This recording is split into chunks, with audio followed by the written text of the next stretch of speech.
This is our parallel and quantum flow heat exchanger. So heat exchangers are used in many industries to transfer heat from hot fluid to cold fluid. You find its application in chemical plants, power plants, the dairy industry. Okay. So wherever the two fluids are involved, one hot fluid and cold fluid, heat has to be transferred from one fluid to the other. This is the equipment used, heat exchangers. So, aim of this experiment is to find out what is the heat transfer that is taking place from hot fluid to cold fluid, and what is the effectiveness of the heat exchanger, and we will be also finding out what is logarithmic mean temperature difference. Okay. So here, what is U? U is called an overall heat transfer coefficient. So the aim of the experiment is to find out U, that is overall heat transfer coefficient, LMTD, that is log mean temperature difference, and Q, that is the heat transfer between hot fluid to cold fluid. So U here, overall heat transfer coefficient, why you are considering it means because the heat is getting transferred from cold water to hot water. So we are through the across the cross section of a concentric pipe. So the mode of heat transfer involved here in this experiment is it is neither pure convection or pure conduction. It is a mixed mode. So from cold fluid, from hot fluid, it is to the surface of the tube. It is by convection.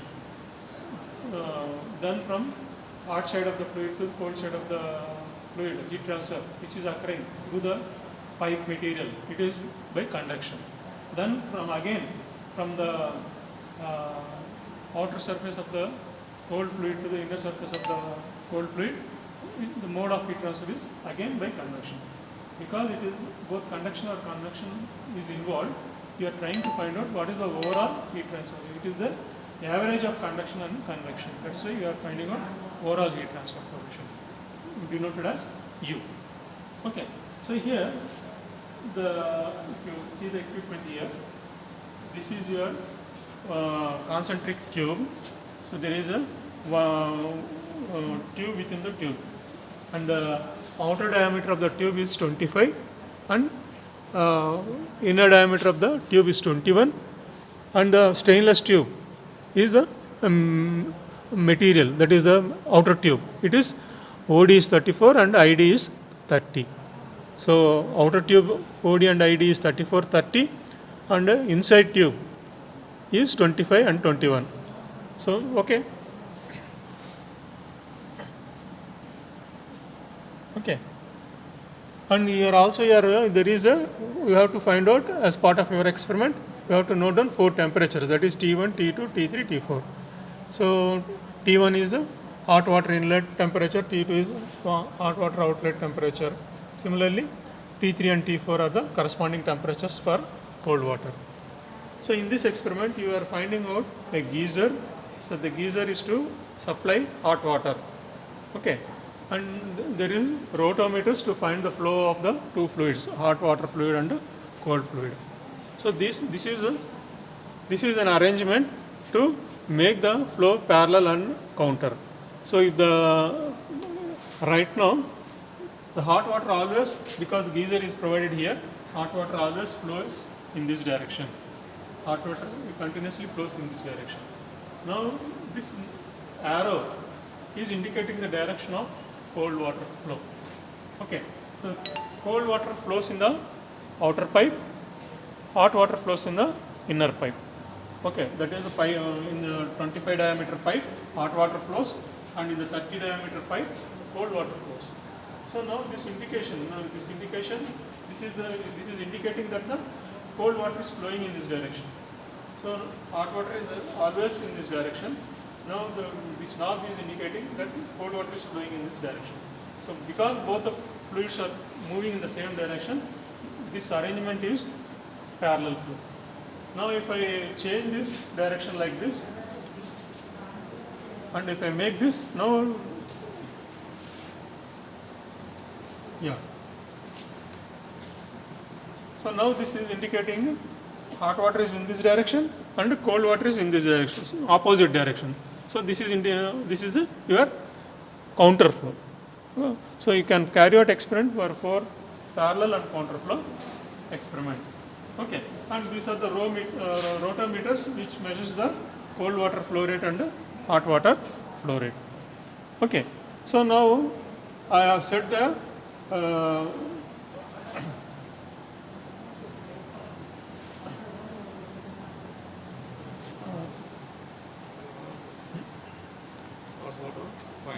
hot water is 0.5, and similarly the cold water flow rate is 1.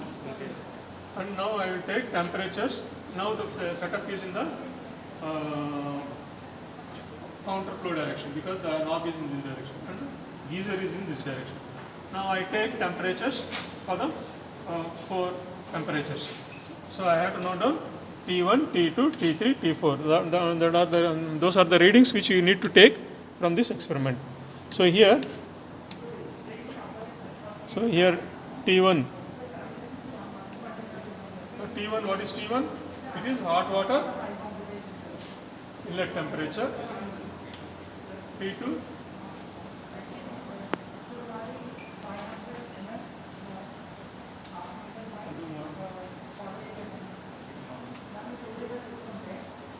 T2 is hot water.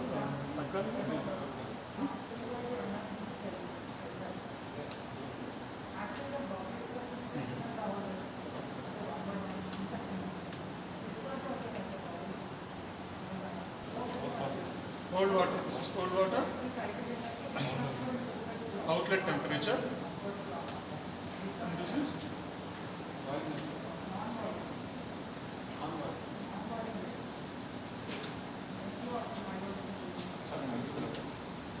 T1 64.2. This is again 60. Cold water 38.7. 36.4. So like this, 4 readings are taken.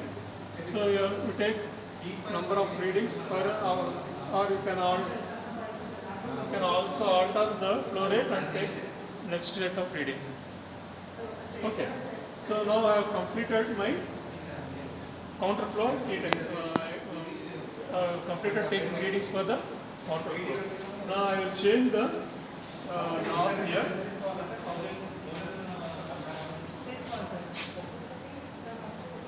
So now if I keep the setting like this, the hot water is always flowing in this direction. Now the cold water is also flowing in this direction.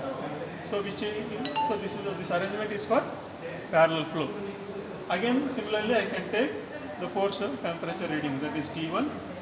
Okay, 63, 60.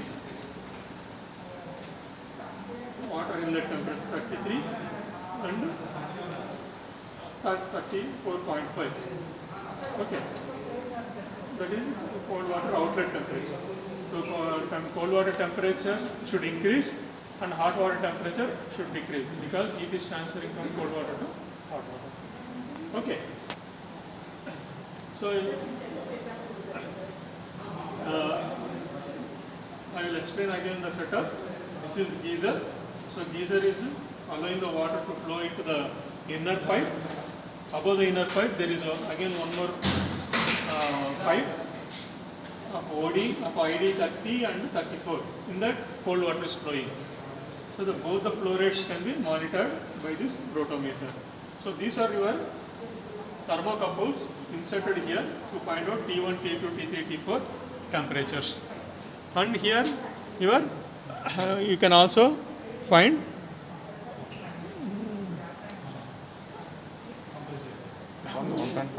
one 1.5 and 1 is a rotometer reading, hot water reading. You can also carry out your experiment by keeping one of the fluid flow rate as constant and altering the other fluid flow rate. Okay.